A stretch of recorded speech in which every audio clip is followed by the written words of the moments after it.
In this tutorial, I'll be demonstrating how to create this dashboard, which summarizes the total amount of reported crime in Colorado from the years 2011 to 2015. My main objective was to see if crime rates increase, decrease, or remain the same in the state of Colorado since they legalized recreational use of marijuana in 2012.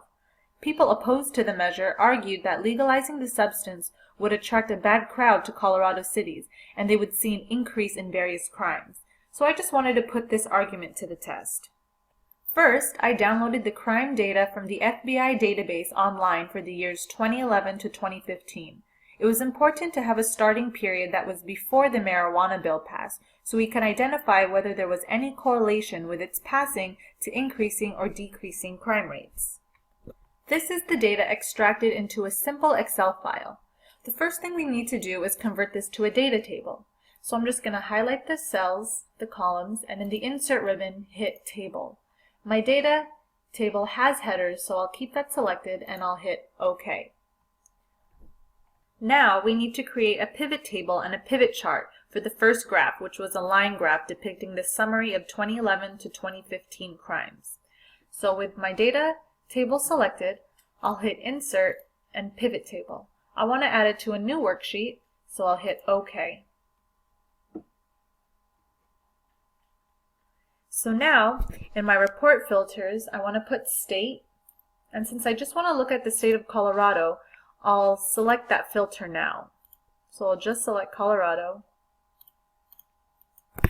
In the column labels, I'll put the city, I'll put the year in the row labels, and in the values, I'll put total reported crime. The default goes to count, but I'll just click on this drop-down menu, go to Value Field Settings, and hit Sum, because I want to see the sum of all the crimes in each city for the years.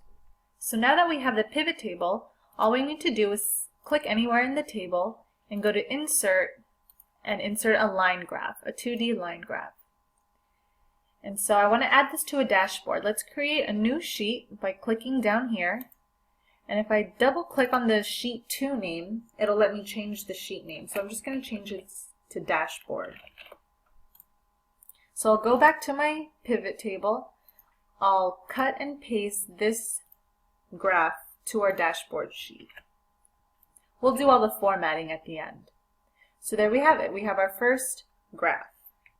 At a quick glance, we can't see any increase or relatively large decrease in the total amount of crimes in the cities of Colorado.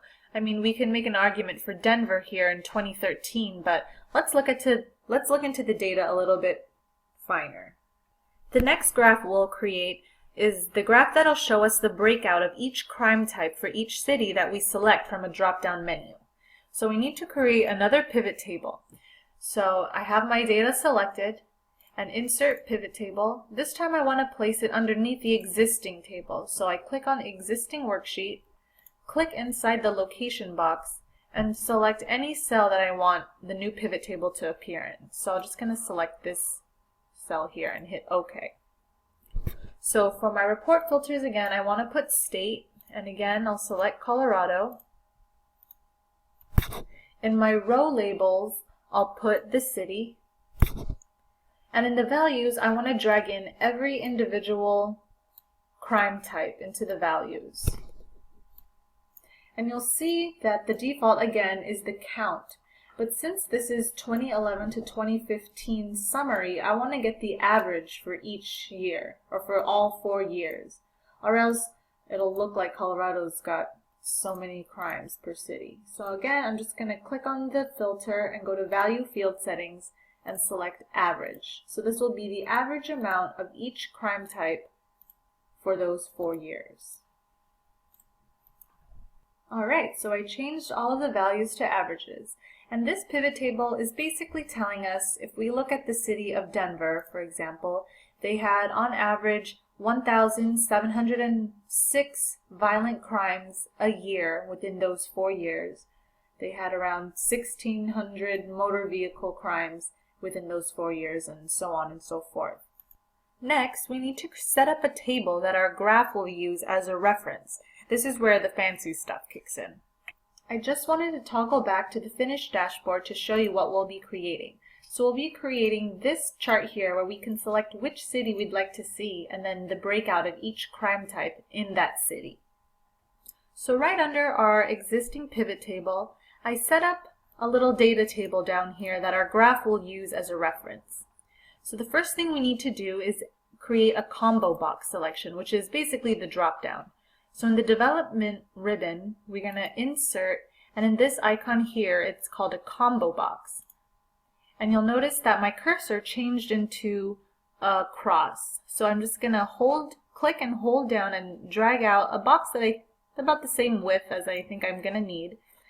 And that's our combo box. So I'm going to right click it, and in the format control, I'm going to have it list basically the items that I want to appear in the drop down, which is the list of cities. So I'm going to highlight that, and I'm just going to create a sheet reference. So this sheet is called Sheet 1, we didn't rename it, and so that way whenever we move this combo box selection, it'll always reference this city list on this sheet.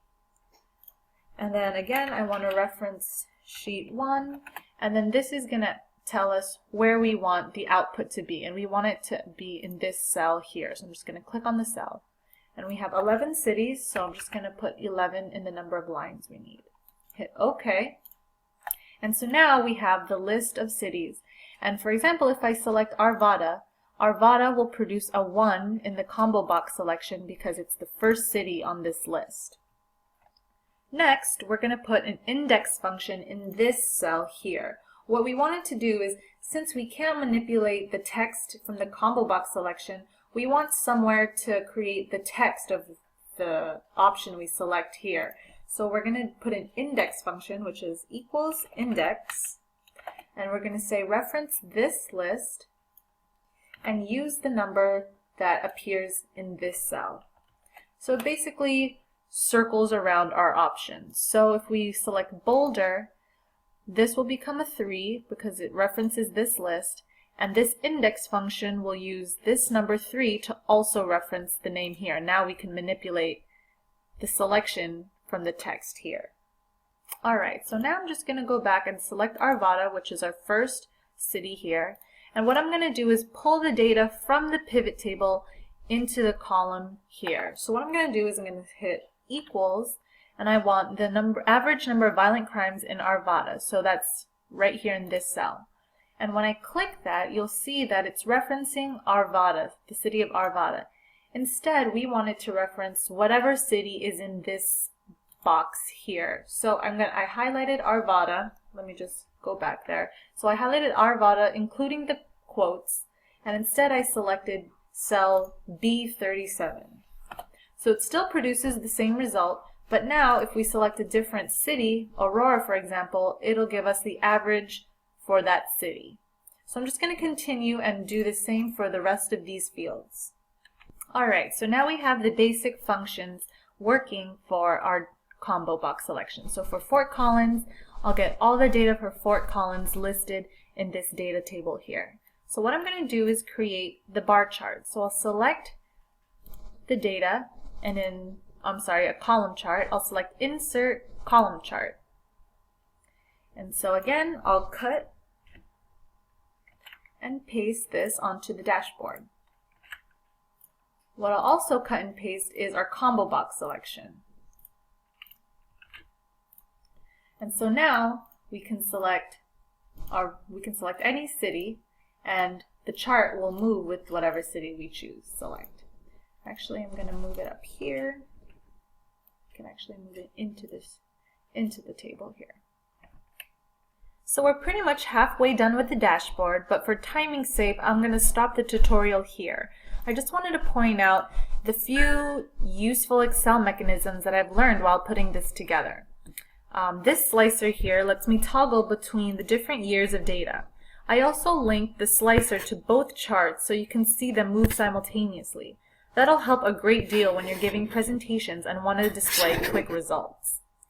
Also, this combo box selection proved very useful. It can be used at any city's local government so they can easily access their particular data instead of weeding through the entire state database. So I hope this dashboard demonstration was helpful and you're able to use this in your future Excel projects. Thank you.